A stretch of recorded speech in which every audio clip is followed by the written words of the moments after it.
આગામી 3 દિવસ અત્યંત ભારે વરસાદની આગાહી। આજે કચ્છ અને ઉત્તર ગુજરાતમાં અત્યંત ભારે વરસાદ સાથે રેડ એલર્ટ।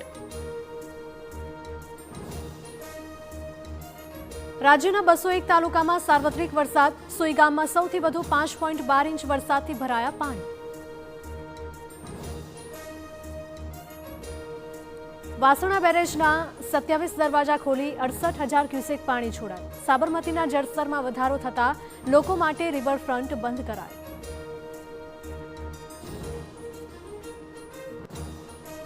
ભારે વરસાદને કારણે ધરોઈમાંથી પાણી છોડાતા સપ્તેશ્વર મહાદેવ મંદિર જળમગ્ન, તો ખેડબ્રહ્મામાં સાબરમતી નદી 2 કાંઠે। વડોદરાના જાંબુઆ નદીમાં ફાયર બ્રિગેડનું દિલધડક રેસ્ક્યુ। નદી પાર કરવા જતા ટ્રક ફસાયો, 1.5 કલાક બાદ કરાયું રેસ્ક્યુ। મહીસાગરના સંતરામપુરથી રાજસ્થાન તરફ જતા રસ્તા પર ભૂસ્ખલન, પ્રોટેક્શન વોલ ધોવાઈ જતા રસ્તો તૂટી પડ્યો।